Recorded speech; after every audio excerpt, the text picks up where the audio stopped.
In the vast expanses of western China lies an ocean like none other, an ocean of sand. Its sheer size earned it the name the Taklamakan, the place of ruin, where he who enters never returns. For a millennia, traders and travelers have skirted its borders, bringing goods and knowledge to and from the lands beyond. And many are the pitiful souls who have entered amongst its waves of sand, never to be heard from again.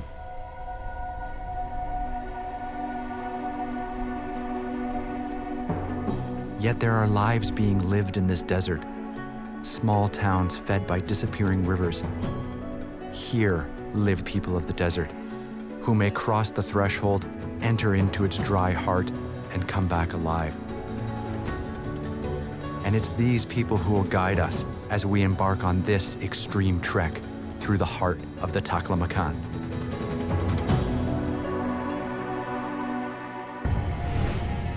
This world is big and beautiful, and there's a lot to be explored. This time we're going deeper, further, not knowing what to expect, not knowing who we'll meet, embracing the unfamiliar. As we enter new worlds, venturing into wild landscapes and isolated cultures, one step at a time. Oh, this is beautiful.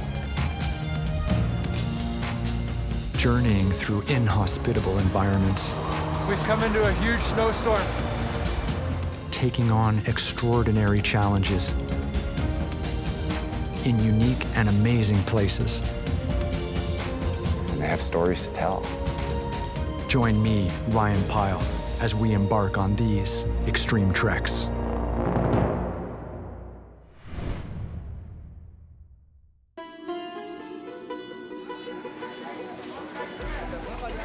It's winter in the South Taklamakan city of Hotan, a region of some 300,000 people, many of whom belong to Xinjiang's Uyghur ethnicity. The Uyghur are a Muslim people with a culture quite distinct from the Han of eastern China. The Uyghur language is a Turkic language, written in Arabic script. I guess it was 2001 when I first came out to Xinjiang province, and it was right there where I kind of fell in love with Xinjiang in general. It's a place that I really enjoyed exploring a lot over the years. It has this romanticism about its former place along the Silk Road, and the people are fantastic, and the food's fantastic, and it has the greatest diversity of landscapes between the mountain ranges and the deserts and really everything in between. One of the things I'm really excited about on this journey is being able to work with my good friend Abdul. I met Abdul back in 2005, and we've been friends ever since. When I called him up, I said, "Hey, Abdul, you want to walk across the middle of the desert with me?" He said yes, and he didn't even hesitate, and I love that about him. So everything happens inside here? Yeah, inside here. Let's go inside and have a look. All right. In my home in Shanghai, I have carpets from Hotan, and Abdul offered to show me how they were made. This is a real factory. This is fantastic. In wintertime, the women are coming here for work. Yeah? Everyone seems pretty happy. They're mainly farmers. In summertime, they crop wheat, corn. And then in the wintertime, they just make carpets. Make carpets here in this little carpet workshop. Oh, it's beautiful. And also really good quality. Really high quality, yeah. Feels like they're doing things as a community, right? This is also a hard job, sitting all day. That's why they need a lot more people to view the carpet here. All the women are working here making carpets, and of course they've got their kids around with them. And here, one of the ladies has strapped up this little apparatus and created like a little hammock for the baby, and even tied the baby in. He looks so comfortable. A kind of cradle. It is, it's a little cradle. So is this her little baby in the hammock? Does he come to work with her every day? Tell her I think the carpets are really beautiful.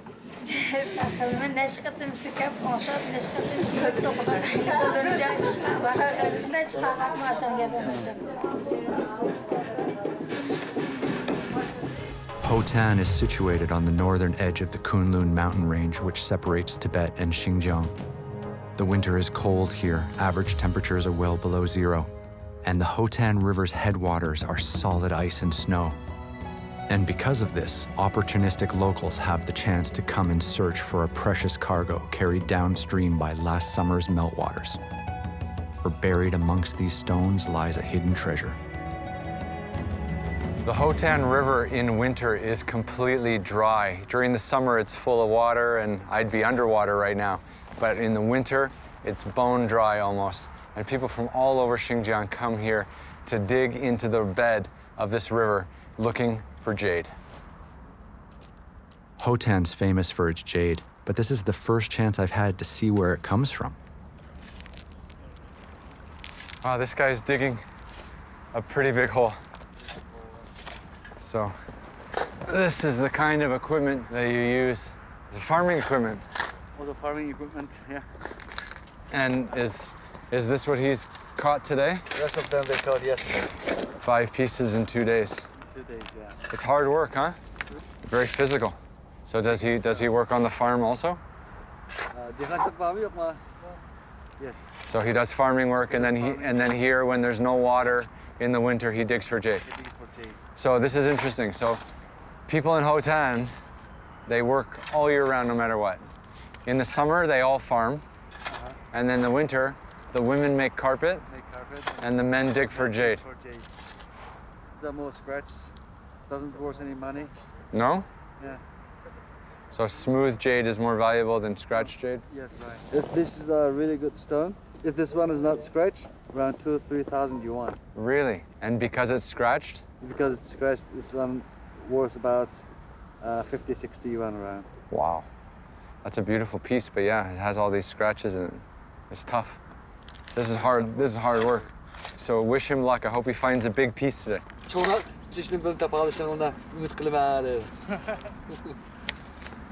luck. For centuries, Hotan Jade has been one of the precious cargoes carried by caravans across these deserts.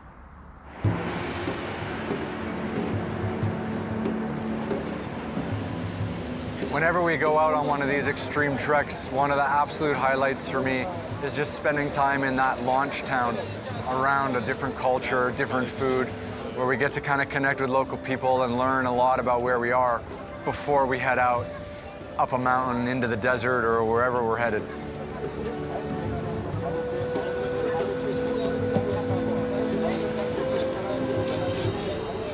Whoa. So I've just been given some lamb.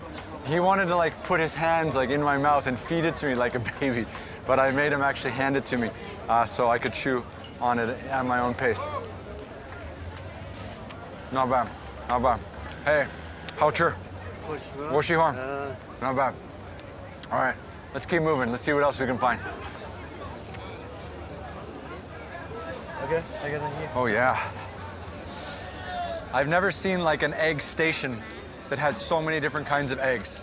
This is pretty remarkable. Is this normal all over Xinjiang? This is famous only in Hotan. Only in Hotan. Only in Hotan, yes. She's making different style egg in the shell. She's putting the pigeon egg inside. She adds some honey inside and mixing together, and she's boiling in the fire. Really? This is wild. So what kind of egg do you want? I would like to buy you an egg. I would like to eat the chicken egg. What kind of egg is this? This one is the dark egg. A dark egg. Duck. Oh, duck egg. Duck egg. That's a huge egg. Yeah. So you're getting a chicken egg? Chicken egg, yeah. And I'm getting a duck egg. Your egg is finished. My egg is breaking, your egg's not. I tell you, I'm a little nervous. I've never had a duck egg before. Wow. That doesn't taste at all like a hard-boiled chicken egg. It's like a chicken egg yolk, but it has this totally different flavor. It's not bad though. You haven't finished eating your duck egg? I like it, but I don't love it. What else do you want to eat? I'm still hungry. How about kebab or other food? Yeah. Oh yeah. Is this our kebab guy? Yeah. They look great. Oh my God, are you serious? It's really big. They're really big. Okay, we can share. Oh. Okay, let me start. Oh, it's good. Tonight in Hotan has just been incredible. The night market, the food market has been brilliant. I've had a good bit of food to eat. I'm ready to go to bed and get up tomorrow. and take whatever comes. We've got a big trek ahead of us over the next few days, and I'm looking forward to getting out into the Taklamakan Desert.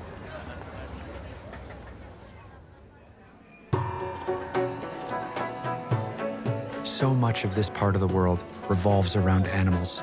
So many people earn their living from raising animals. There are few places which can rival the liveliness of the local town animal market. The bustle of business being conducted amongst the sounds and smells of the animals traded. It's a meeting point where deals and relationships are sealed with a handshake.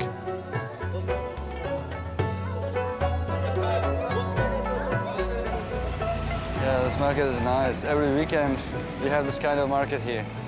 Anytime you visit Xinjiang, you gotta visit the animal market. This is just a wild place to come. So many people are trading livestock, and then of course, slaughtering livestock and feeding people like me. I had a lamb kebab last night on the street, and this is exactly where my lamb kebab came from. Probably from this market, and then onto a barbecue, and then into my belly. You can see the food chain right in your face. Here comes another big thing of sheep. It's chaos here, man.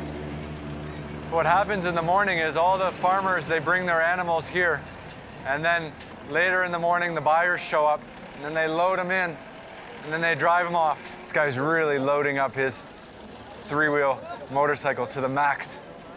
This is wild.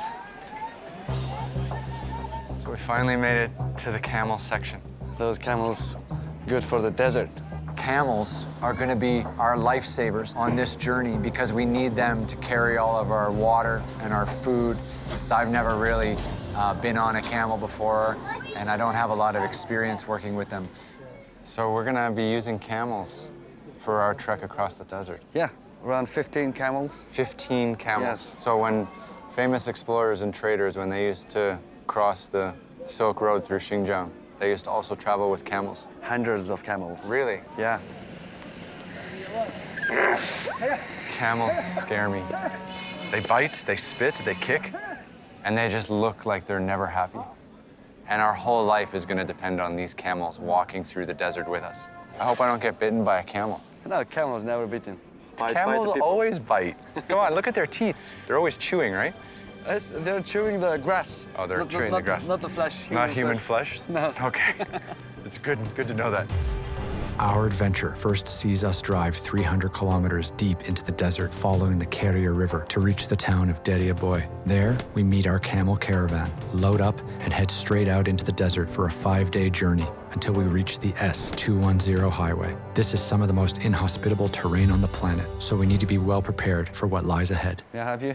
Yes, let's get some more. The camel driver's house where we are now is actually the first stop in our journey across the desert. We're here to prepare all the water because this will be our lifeline when we're traveling through the desert. And I'm a little nervous because I've never done a trip where I've had to carry my own water. You know, normally we're up in the mountains, there's glaciers, there's snow, there's water coming down from the mountains. Water's always been readily available, but in the desert, there's nothing. Nothing is alive. There's no water anywhere. So we're gonna have to carry absolutely everything with us. And that'll be a new challenge. Abdul, how many of these do we have for our journey across the desert? 10 of this we have. 10. 10, yeah. And how many liters? 50 liters each. 50. Okay, and we got 10. 10, 500 kilogram. Is it enough? Yeah, that's more than enough for us. How many of these goes on each camel?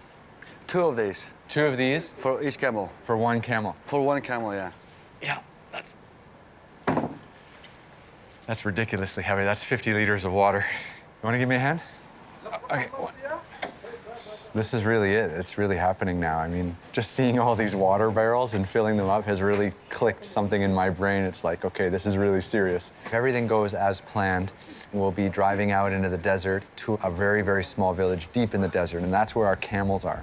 Then we'll be spending 1 day there, packing up the camels with all of our stuff, and then setting off into no man's land, which is the Taklamakan Desert. Leaving the town of Hotan, the countryside quickly empties out into a barren, treeless expanse.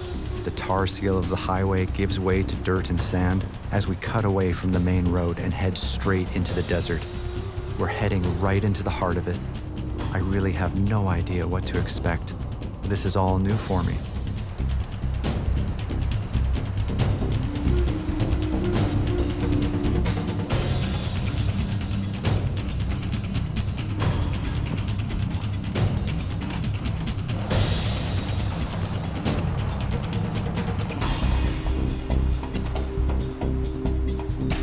The road was just 2 tire tracks in the sand, and it twisted its way along the Carrier River, the only source of life for miles around.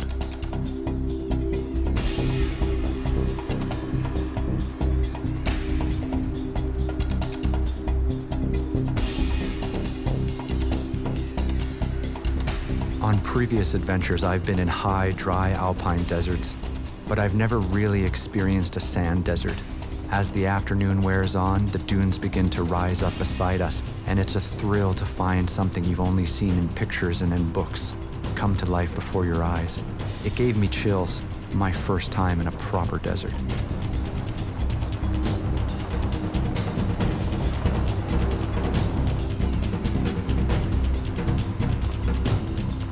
As we rattle and bump our way into this sandy expanse, the afternoon shadows begin to lengthen.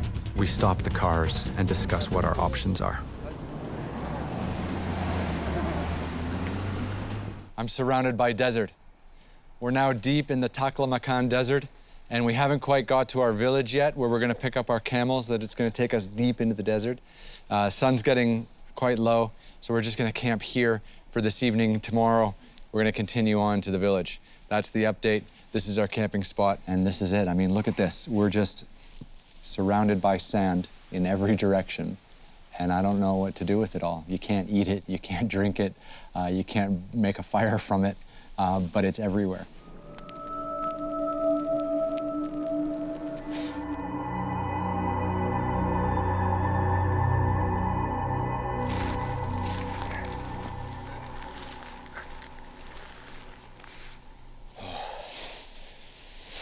First morning in the desert. It's shocking how cold it got last night, and just how fast it got cold. And I just can't wait for the sun to come up this morning, because it's just going to be pretty uncomfortable until that happens. We eat a quick breakfast, we crash the camp, and are soon on our way. But an hour or so down the road, we found a reason to stop again. So what is this? What do we got? These are all kids who live in the desert? So we were just traveling through the desert on our way to Dariaboyi village, and we came across just all these kids next to the side of the road. And these kids are actually from Dariaboyi village, and they're heading to Carrier, which is the big city in this area, to school for one whole semester. And I'm in the truck, which is full of their clothing and full of their bags, which they'll take with them to school. Are they excited to go back to school? Yes, he's excited. Okay, hosh, hosh, hosh, bye-bye, hosh. Before now, I had no idea there were such communities existing here. It was a unique glimpse of the lives being lived so far from any towns or cities. The speed of our pickup trucks could make you forget about the distances, but we've been driving a long time now.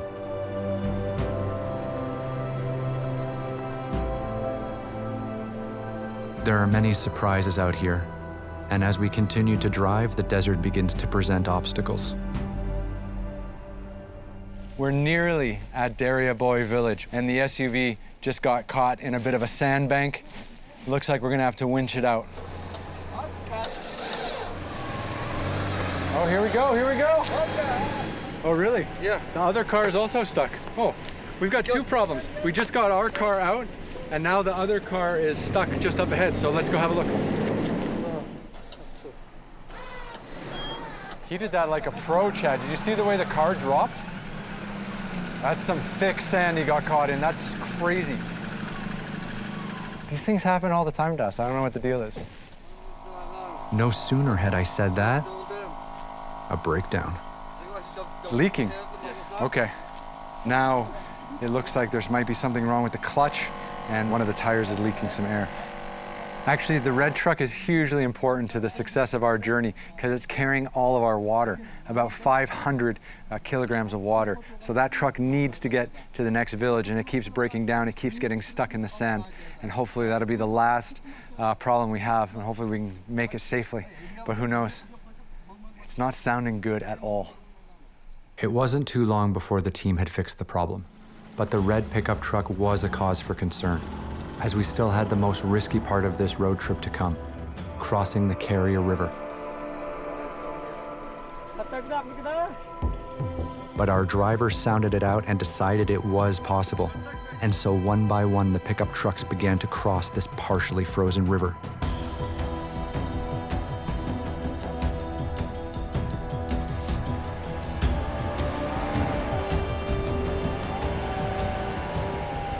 Heavily laden with half a ton of precious drinking water, we all held our breaths as the red pickup truck forged the icy river. If it stalls now, we won't be left with much daylight to work out a solution. The highlight of the day for everyone was watching as all three of these vehicles successfully crossed the Carrier River. Our great adventure gets to live another day. The sun was beginning to set as we finally rolled into the small town of Dariaboyi. It had been a long day, and we were all glad to be out of the cars.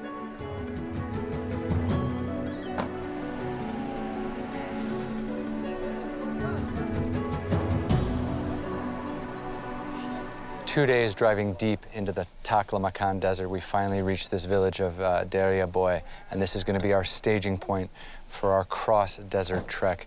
We're going to be here tonight to rest, prepare the camels. Tomorrow, out into the desert. Who knows what will happen? It's totally no man's land out here. It is so remote.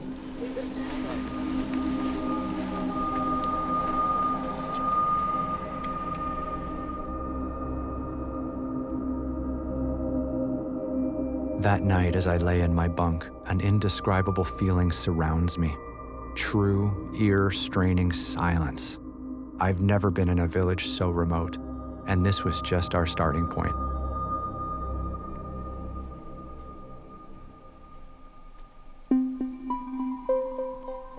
Bright morning sunshine gave us the chance to explore the village a little bit. It's pretty much just a one-street town, and there are about 100 families living here. Most of them make their livelihood from herding camel or sheep. It's a really small, tight-knit community. Everyone here knows everyone else.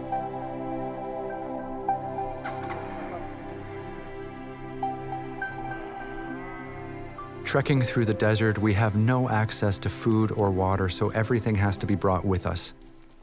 Out in this part of the world, lamb and mutton is the staple meat diet. That's our sheep, and we're going to be now slaughtering that sheep and bringing the meat with us into the desert. Oh, here comes the jacket.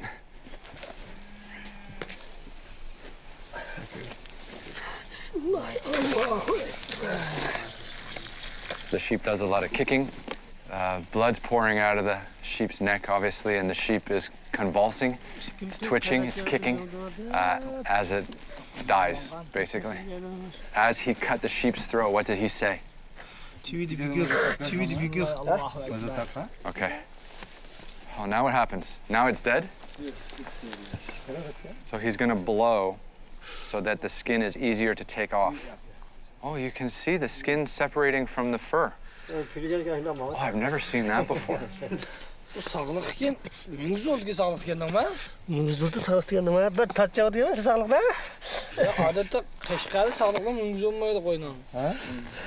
going to be the sheep that we're going to eat while we're traveling through the desert for the next week.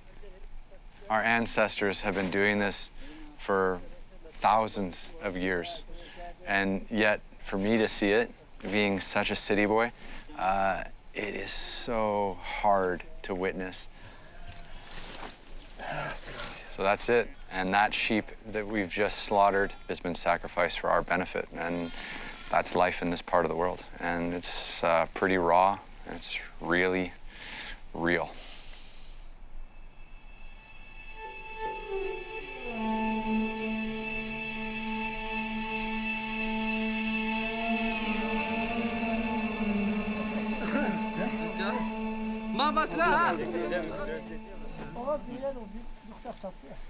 Day one of our Taklamakan Desert trek. We're just getting the camels ready, putting all the harnesses on, and getting all our supplies on. Not an easy task. These camels have not had to carry a lot of goods or a lot of cargo for several months, so they're resisting, to say the least. This brown one's gonna go mental.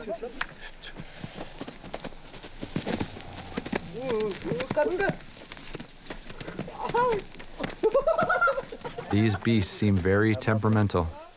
It's going to be interesting to see how our week unfolds. I love the harnesses. They actually have holes in the top of the harnesses.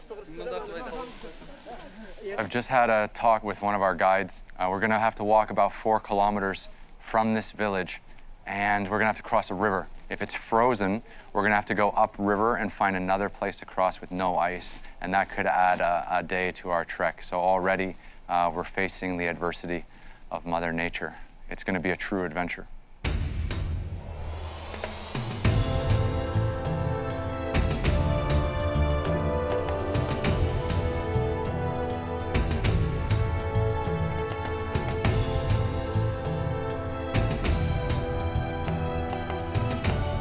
With the camel train assembled, we made our way through Dariaboyi village.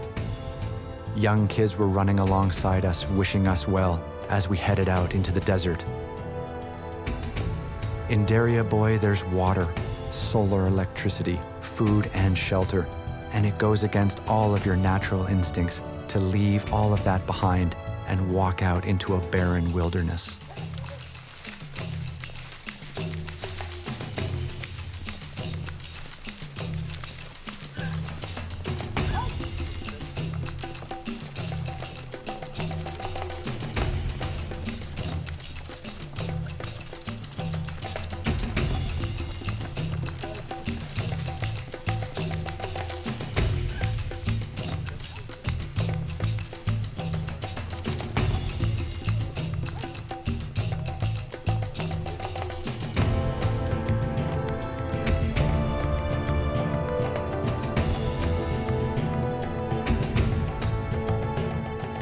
We walk on towards the crossing point our guides had told us about, and sure enough, the river was frozen. Our camel drivers weigh up our options. Camels are heavy animals, and with the added weight of our cargo, there was a risk of them falling through the thinning ice layer and getting injured. No one wanted that to happen.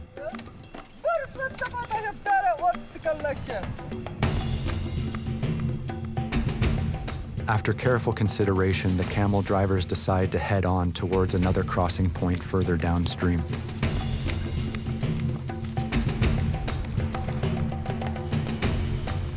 A few miles downstream, the ice had melted, and we crossed the river.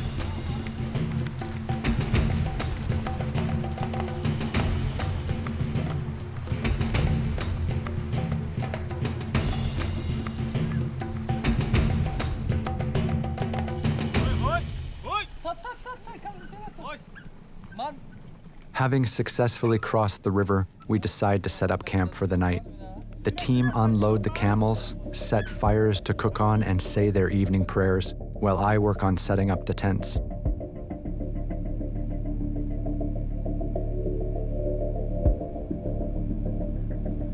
We did about 20 kilometers through the desert today, and it was hard slogging. We're still in this kind of desert minor.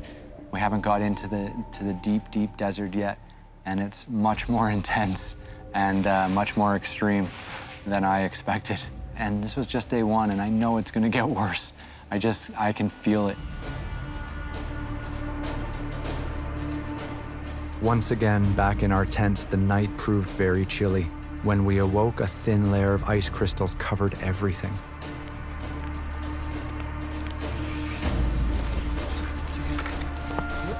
Getting the camels loaded is a time-consuming process which needs to be repeated each morning.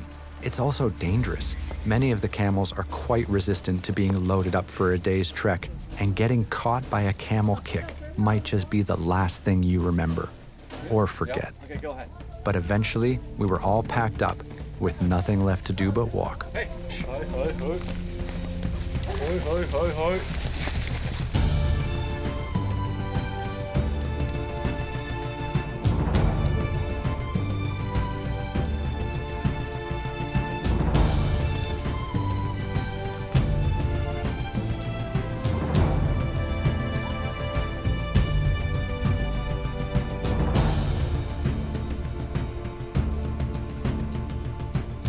Today we've come out of the forest. We're moving further west away from the Carrier River, and the bushes are getting much smaller, and we're headed for the proper desert. We just stopped here next to a small water hole. We're just getting the camels some water. We're getting into the sand dunes soon, and it's going to be pretty exciting, I think. This is really what we came for.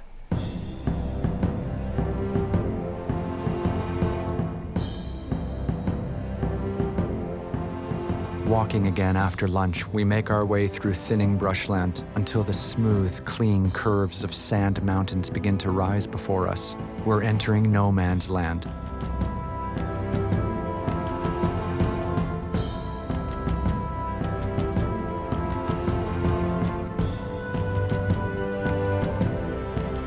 Leaving the river behind us, we set foot onto these massive barren sand dunes created and shaped by centuries of dry winds.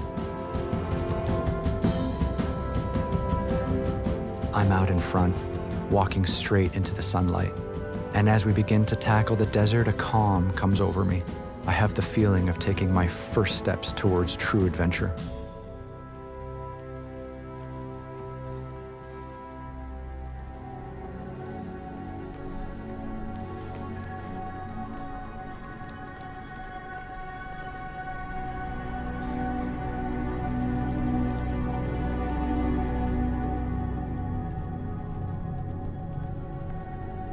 Trekking in the desert is a lot harder than I thought it would be.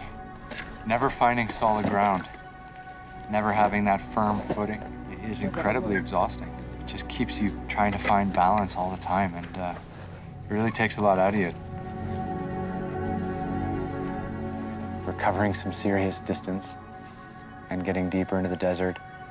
After walking today, after feeling the height of the sand dunes and the difficulty of trekking in the sand, I'm pretty nervous about getting to this highway. I mean, it seems just further away every day instead of being closer. Hopefully, everyone on the team will be safe and healthy, and hopefully our camels will behave.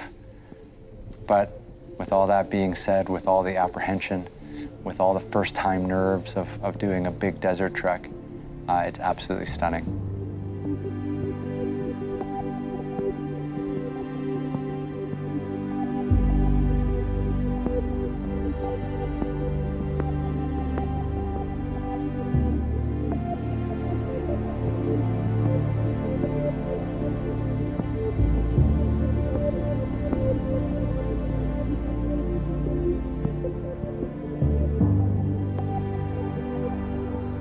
That night, as the moonless desert slept without so much as a candle burning, the vivid brightness of the night stars stretched out into the vastness of space with crystal clarity, and our small camp seemed little more than a speck amongst it all.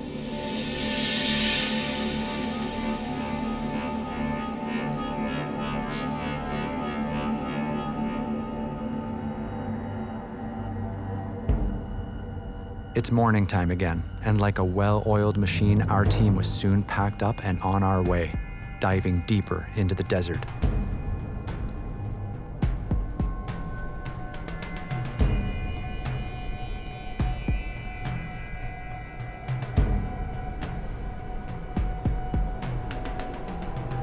We're now in a total world of sand. Before us, all the way to the horizon, and days beyond that, lies only sand.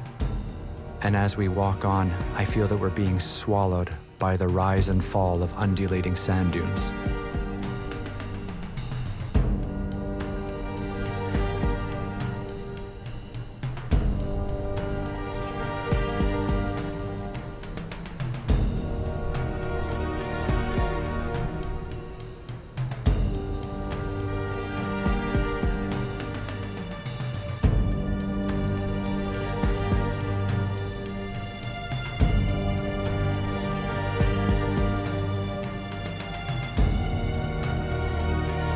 Walking with the camel train, we inch on.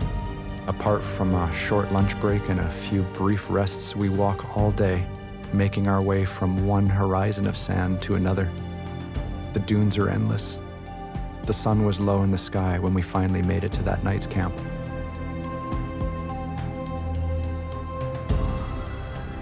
This is one of the most beautiful environments I think I've ever had the privilege of trekking through. Is it extreme out here? Absolutely. I mean, it's really tough. It's windy, it's dusty, obviously. There's nothing out here that's alive.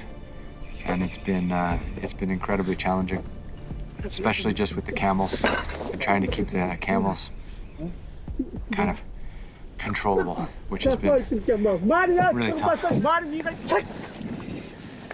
Some of the camels are well trained, some of them are older, some of them are younger. This might be their first time hauling this kind of cargo, and they're proving to be a little bit difficult. Every night when we come into camp, it's just a total mess. Abdul almost just got popped by the camel. It's just total chaos, trying to get all these camels to sit down, and they just kick and kick, and the guys have to wind a rope around the back legs and drag them down. The camels in this part of the world aren't quite what you would call domesticated. They're pretty much semi-nomadic, semi-wild. And every night, trying to bring these camels down so we can get our gear off the top is really intense. It's an intense process. And this is like as close as I get.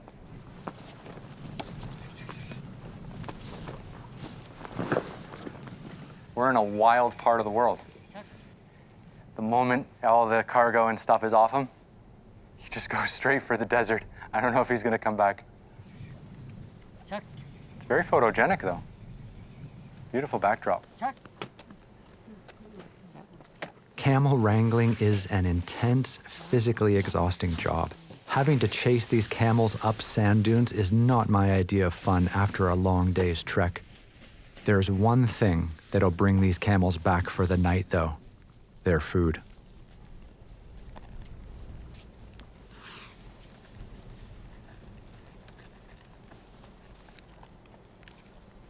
Camels are kind of insane. We've seen some ridiculous camel behavior so far on this trip.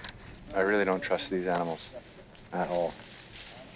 One of the things our camel drivers and our guides do every night when we get into camp is tend to the animals. And this is a great example of that. What they do is they lay down a big tarp. The camels still freak me out a little bit. Whoa, Jesus. What they do is they lay down a big tarp.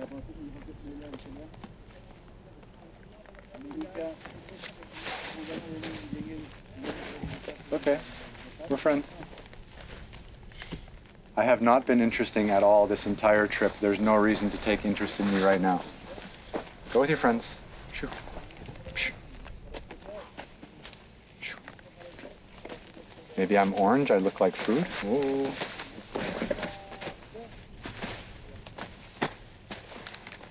Okay, we're back at it.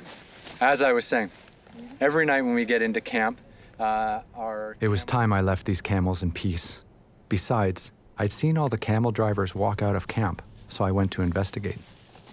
Just coming down a hill, just behind our camp, because I noticed all of our camel guys are digging a huge hole in the middle of the desert. Oh, wow. There's actually water down there. It's really remarkable for 4 guys like this to just lead us out into the middle of the desert and then start digging, you know, literally a 6-foot hole in the middle of the sand. And they found water just like that. We've been trekking for days now. They don't use a GPS or a compass. They just know. They know where to camp. They know which direction we're going. They know where the water is. It's pretty inspiring. It's pretty remarkable that they have such an intimate knowledge of such a beautiful and harsh and extreme landscape. Our guides have said this water is actually for the camels.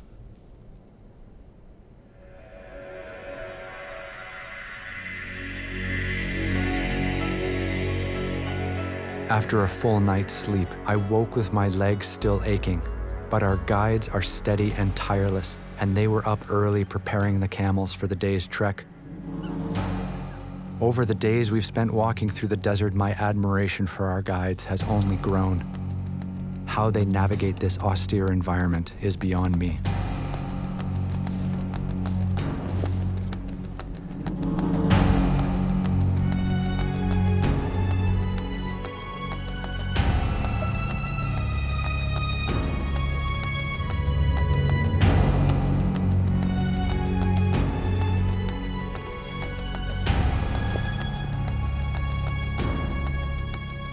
also the camels.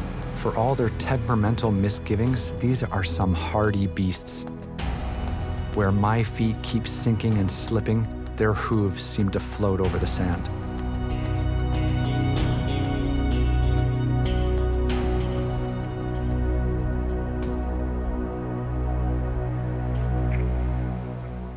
Walking with Abdul was good company. We had plenty of time to share our thoughts. The desert is really tough walking. Yeah, up and down, up and down. You ready for some lunch? Yeah, The white bucket is us. yes, this is This camel's freaking me out. Is he gonna bite my arm when I try to grab the bag? Nice camel, nice camel. Can you grab the lunch? I hope so. Okay. Okay, lunch bucket is in the house. Should we sit? Oh, this is the highlight for me, right here.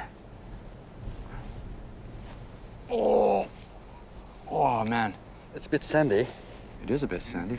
That's your lunch? Yeah. What's for lunch? Some bun, bread? Some bread also. So you and I have been friends for like 10 years now. Yeah, right. We've traveled all over Xinjiang, right? Yeah. I think this is the toughest thing we've ever done. Yes, this is really toughest one. We ever done in the Xinjiang area. Yeah. If we don't have the camel drivers, Yeah. you might get lost in the desert.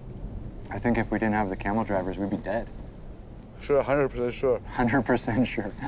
Absolutely. 3 more days of this landscape in every direction. Yeah, everywhere is the same, empty. Yesterday, I saw the camels eating out of this, and they were drinking the water out of this. And it's also our lunch bucket. It's pretty funny, I think. Our lunch bucket is also the lunch bucket for the camels. And you know what? Who cares? We're in the middle of the desert. Although I'd had a good morning walk, after lunch I hit the wall. I fell behind the caravan. My body was shutting down. My mind was weak. I felt the isolation. Hopelessness consumed me.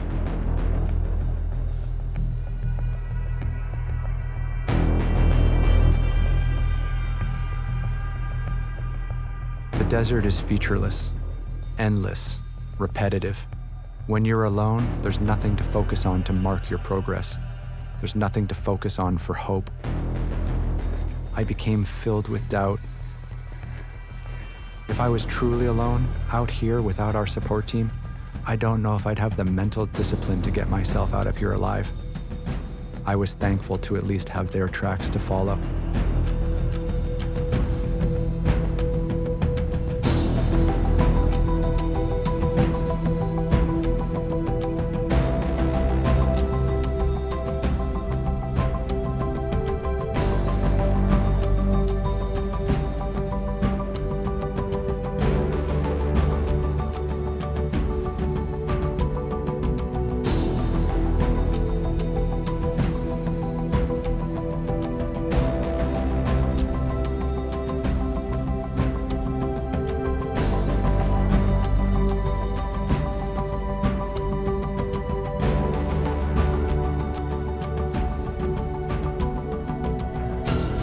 Starting to feel like I'm being pushed in all kinds of directions that I'm not really interested in going. And it's quite uncomfortable and really unsettling. It is a psychological beast that I'm really wrestling with at the moment. I just am not handling this at all the way I thought I could. And I hope that this is the lowest I feel on this trip, because it's just, it's really low, actually. I mean, I don't know if it's being properly conveyed, but today was just horrible.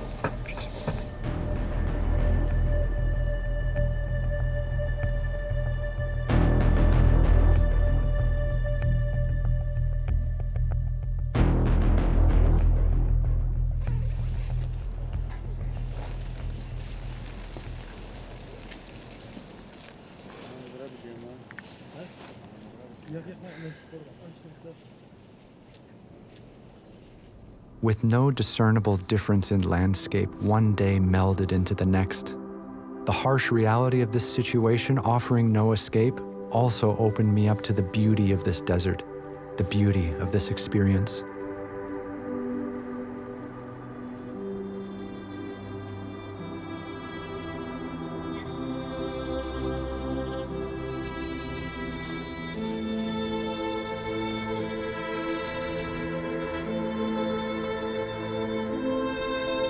The camel drivers knew how to exist out here. Every night they prepared meals. The lamb we slaughtered in Dariaboyi had fed us all week.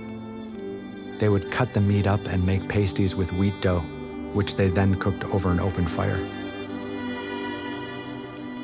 Today was our last full day in the desert. If everything goes according to plan, tomorrow, midday, we should arrive at the S02 highway, and that will mark the end of our extreme trek across the desert. We've seen no presence of anything that has been alive for days, and when we reach that road tomorrow, we will have gotten through all of that in one successful, continuous journey, which is something that I'm really proud of. So what do you think? You want to do this again? Another big trek across this desert? This desert.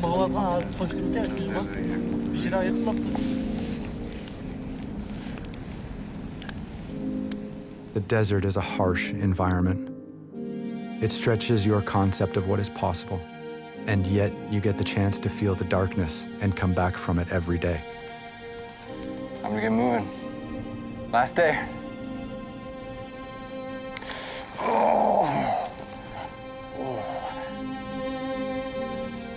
It's just a huge kaleidoscope of emotions that you feel with every footstep. This trek has really been rough, and I've been pushed in ways that I didn't necessarily expect. 7 days ago, we left the comforts of Dariaboyi village, and we began what was really an epic, extreme trek. And our goal was to get here, to this road.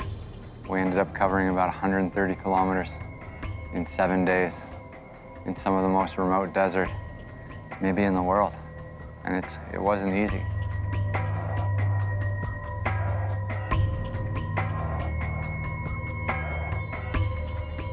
Oh my God.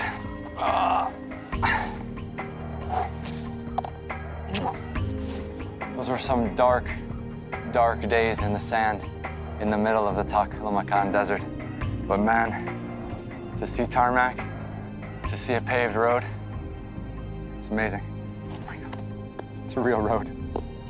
Oh, oh, oh, oh my God.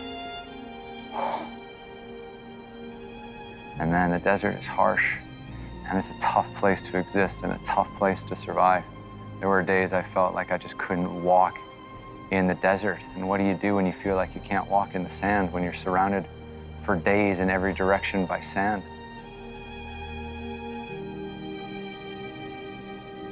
After crossing the Taklamakan Desert for 7 days, we just said goodbye to our camel drivers and our camels. They're headed straight back to their village, Dariaboyi, where we started this great adventure. And there they go, just back into the desert from which they came. These guys are tough as nails, and I got a huge respect for anyone who can exist in the desert. It's really incredible. It's not easy out there at all. This was my first big desert trek, and it was brutal. But now that we've made it out, I can say that the journey has been enlightening and definitely empowering. The Taklamakan is something that will haunt me for a long time to come. I won't forget this.